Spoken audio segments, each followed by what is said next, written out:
Ազգային ժողովի նախագահ Ալեն Սիմոնյանը դիմել է դատարան պահանջելով Միքայել Մարգարյանից ներողություն խնդրել, նաև 1 միլիոն դրամ փոխհատուցում վիրավորանքի համար։ Հայցադիմումի պատճառը եղել է մարտի 26-ին Ազգային ժողովի շենքի մոտ քաղաքացու արված հայտարարությունները։ Հայցը մակագրվել է Երևանի քաղաքացիական դատարանի դատավոր Անի Աթանեսյանին։ 2025 թվականի դեկտեմբերի 25-ին մեղադրյալ գեներալ-մայոր Գրիգորի Խաչատուրովի նկատմամբ կալանքը որպես խափանման միջոց կիրառելու վերաբերյալ հատուկ վերանայման բողոքի քննության արդյունքում վերաքննիչ հակակոռուպցիոն դատարանի որոշմամբ նրա նկատմամբ որպես խափանման միջոց է կիրառվել կալանքը Գրիգորի Խաչատուրովի նկատմամբ հայտարարված է հետախուզում։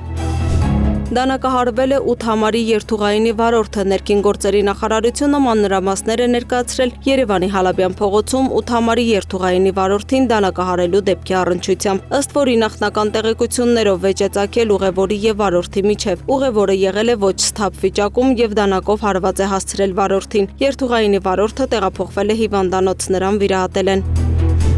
Անօրինական միգրացիա $42,000 դիմաց քրեական վարույթի նախաքննությունն ավարտվել է։ Պարզվել է, որ Հայաստանի քաղաքացիներ ԱԱ-ն, ԿԻ-ն եւ ՀԹ-ն նախնական համաձայնությամբ կեղծ փաստաթղթերի եւ տեղեկությունների օգտագործմամբ $42,000 դիմաց կազմակերպել են ՍՅԻ եւ ԱՅԻ ելքը Հայաստանի Հանրապետությունից օտարերկրյա պետություն մուտքը եւ օտարերկրյա պետությունում գտնվելը, մասնավորապես Շենգենյան համաձայնության երկրներ մուտքի թույլտվության ստացումը։ Այնուհետև ՍՅ-ն եւ ԱՅԻ-ն Միացյալ Նահանգներ հասնելու նպատակով մեկնել են Իտալիա, այնուհետև Բրազիլիա, Պանամա, Նիկարագուա, Հոնդուրաս, Գվատեմալա, Մեքսիկա։ Վերջիններս Մեքսիկայից 4-րդ փորձից միայն կարողացել են մուտք գործել Միացյալ Նահանգներ, որտեղ ամիսներ շարունակ մնալով տարբեր քրեակատարողական հիմնարկներում վերադարձել են Հայաստանի Հանրապետություն։ Դեպքի առթիվ ԱԱ-ի, ԿԻ-ի եւ ՀԹ-ի նկատմամբ հարուցվել է հանրային քրեական հետապնդում։ Նրանց նկատմամբ որպես խափանման միջոց կիրառվել է կալանքը։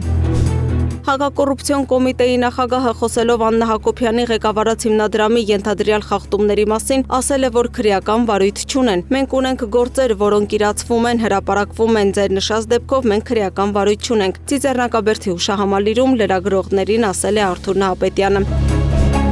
Հավաքին մասնակցելու նպատակով նյութապես շահագրգռելու դեպքի առթիվ նախաձեռնվել է քրեական վարույթ, կատարվում է նախաքննություն։ Այս մասին հայտնել են Հայաստանի քննչական կոմիտեից, նշենք, որ համացանցում տեսանյութ է տարածվել։ Դրա մասին հաղորդում է ստացվել քննչական կոմիտե, որի վերաբերյալ քրեական վարույթ է նախաձեռնվել։ Մարզահամերգային համալիրին հարող այգու տարածքում ծիծեռնակաբերդ տանող ճանապարհին հայտնաբերվել է քաղաքացու դի։ Ըստ տեղեկությունների քաղաքացին հանկարծամահ է եղել։